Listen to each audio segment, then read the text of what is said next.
Street Profits came out. How many more days will this show go? The Street Profits came out, and they're doing a promo. And I wrote, why can't an announcer host this? They just came out and just started speaking on their own. And the one guy, I can't remember whether it was fucking Angelo Dawkins or the other guy's name is Ford, Montez Ford. But one of them said, this is a quote. I backed it up and wrote it down. This Thursday, we have a WWE Raw Tag Team Opportunity match. You said it last week. That was one of the words that Vince hated was title shot. Opportunity. And you start giving these guys that couldn't say fucking suey if the hogs had them to begin with, a bunch of flowery fucking verbiage and unnatural words, and this is what happens. Somebody says this Thursday we've got a WWE Raw Tag Team Opportunity match.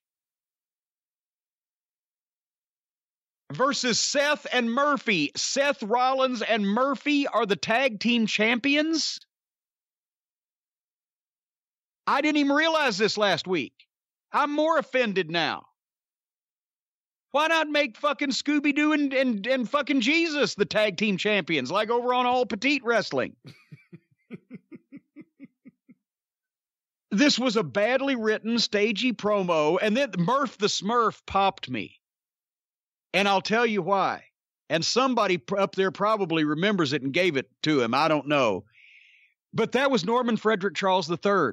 In Australia, he called himself Murph the Surf, and he was a surfer. He had the fucking surfboard and there was some, I think, pop star or singer or whatever at the time that had done some record or something, Murph the Surf, and he took that gimmick in Australia working for Barnett years ago.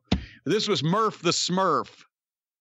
This was a horrible promo, and nobody cared. I wrote in capital letters. And then Murphy starts having a match with Angelo Dawkins. So here on national television, we have a guy named Murphy taking on a guy in a basketball player's uniform. And within, a minute and a half, they did a DQ because Seth Rollins fucking rolled in the ring.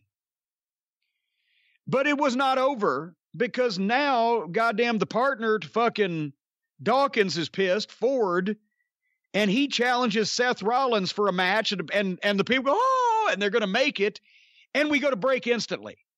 So they go through all this shit to get up enough fucking steam in the building so that the people can actually see the star of this thing, Seth Rollins, fight somebody, and they go to the break. And the people at home are like, well, what the fuck? Now they come back from the break 3.5 minutes later, kicking Dawkins and Murphy out of ringside, which is fine. But I wrote, why is Seth Rollins surrounded by underneath guys? What the fuck? You'll remember that Stone Cold Steve Austin did not participate in Kai and Ty's angles. Did they? Did he? No. No. So now they have Ford versus Rollins without the fucking seconds and go to another break. And then they come back and Ford is making a comeback and they do some shit back and forth. Seth Rollins takes an incredible DDT straight up on his head like a fence post. It's just amazing. But finally, Seth Rollins hits his curb stomp 1, 2, 3 for Seth Rollins to beat a middle card babyface. It was the only fucking reason I can see as to why they did this thing. And they went through 3 different segments and took a long time to get there. I was really impressed with Ford.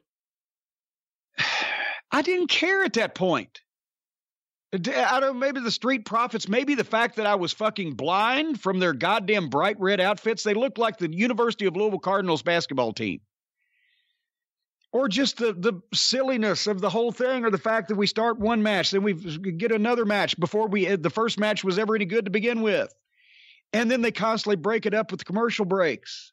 Like, I thought the Rollins-Ford match was easily the best match on the show, and I actually ended up, I knew what the result was going to be, but I ended up really liking it, and like I said, I haven't seen too much of the Street Profits. I was really impressed with how athletic Montez Ford was during the match. Got a bunch of athletic people.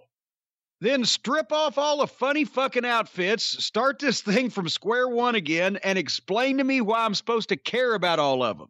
when all they do is say stupid shit and do stupid things that no real people would actually fucking do.